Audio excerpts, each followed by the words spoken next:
ನೆಲಮಂಗಲ ತಾಲೂಕಿನ ರೈತ ಜನ ಈ ವೃಷಭಾವತಿ ಕೊಳಚೆ ನೀರು ತಡೆಯುವ ಜಾಗೃತಿ ಸಮಿತಿಯ ಆಶ್ರಯದಲ್ಲಿ ಒಂದು ದೊಡ್ಡ ಬೃಹತ್ ಸಮಾವೇಶವನ್ನು ಹೂಡಿಕೊಂಡಿದ್ದರು.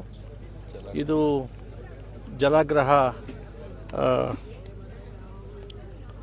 ಜನಜಾಗೃತಿ ಕಾರ್ಯಕ್ರಮ. ಇದು ಬಂಧುಗಳೇ, ಇದು ವೃಷಭಾವತಿ ನೀರು ತ್ಯಾಜ್ಯ ನೀರನ್ನು ಪೂರೈಕೆ ಮಾಡ್ತಕ್ಕಂಥದ್ದನ್ನು ವಿರೋಧಿಸಿ ನಮ್ಮ ಬೇಡಿಕೆ ಆ ರೀತಿಯ ಕೊಳಚೆ ನೀರನ್ನು ಸರಬರಾಜು ಮಾಡೋದನ್ನು ನಿಲ್ಲಿಸಿ ಶುದ್ಧ ಕುಡಿಯುವ ನೀರು ಮತ್ತು ರೈತರಿಗೆ ಬೆಳೆ ಬೆಳೀತಕ್ಕಂಥದ್ದಕ್ಕೆ ಒಳ್ಳೆ ನೀರನ್ನು ಕೊಡ್ತಕ್ಕಂಥ ಕೆಲಸವನ್ನು ಮಾಡಬೇಕು ಅಂಥೇಳಿ ಭಾಳಷ್ಟು ರೈತ ನಾಯಕರುಗಳು, ಬೇರೆ ಸಂಘಟನೆಗಳ, ರಾಜಕೀಯ ಪಕ್ಷಗಳ ಅತೀತವಾಗಿ ಎಲ್ಲರೂ ಈ ಸಭೆಯಲ್ಲಿ ಭಾಗವಹಿಸಿದರು. ಸುಮಾರು 3 ತಾಸು ಸಮಾರಂಭ.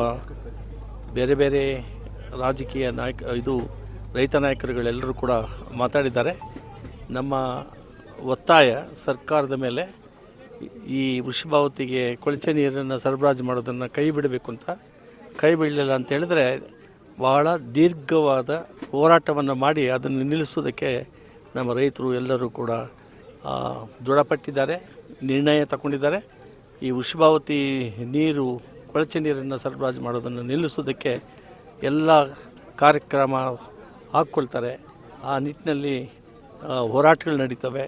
ಇದನ್ನು ಗಮನಿಸಿ ರಾಜ್ಯ ಸರ್ಕಾರದವರು ಮತ್ತು ಜಿಲ್ಲಾ ಅಧಿಕಾರಿಗಳು ಇದನ್ನು ನಿಲ್ಲಿಸಬೇಕು ಅಂತ ಹೇಳಿ ಸರ್ಕಾರದ ಮೇಲೆ ನಮ್ಮ ಒತ್ತಾಯ. ಪೊಲೀಸ್ ನಾನು ಈಗಾಗಲೇ ಭಾಷಣದಲ್ಲಿ ಹೇಳಿದ್ದೀನಿ, ಪೊಲೀಸ್ನವರು ಅವರ ಕೆಲಸವನ್ನು ಸರಿಯಾದ ರೀತಿಯಲ್ಲಿ ನಿರ್ವಹಿಸಬೇಕು. ರೈತರು ಹೋರಾಟ ಮಾಡೋರ ಮೇಲೆ ಗದಪ್ರಹಾರ ಮಾಡೋದು, ಸುಮ್ಮನೆ ಅವ್ರನ್ನ ಅರೆಸ್ಟ್ ಮಾಡೋದು, ಇವೆಲ್ಲ ವಿರೋಧಿಸ್ತೀವಿ. ಈ ರೀತಿ ಕಾನೂನನ್ನ ದುರುಪಯೋಗ ಮಾಡಿದ್ರೆ ಅವ್ರ ಮೇಲೆ ಕೂಡ ನಾವು ಕೇಸ್ ಹಾಕ್ತಕ್ಕಂಥದ್ದು ನಾವು ಯೋಚನೆ ಮಾಡಬೇಕಾಗ್ತದೆ. ಅವರು ಕೂಡ ನಮ್ಮ ಸಹೋದರ ಸಹೋದರಿ ಥರ, ಅವ್ರಿಗೋಸ್ಕರ ಕೂಡ ನಮ್ಮ ಈ ಹೋರಾಟ ಇದೆ ಅಂತ ಹೇಳಿ ಅವ್ರು ತಿಳ್ಕೋಬೇಕಾಗಿದೆ. ಸಹಕಾರವನ್ನು ನೀಡಬೇಕು.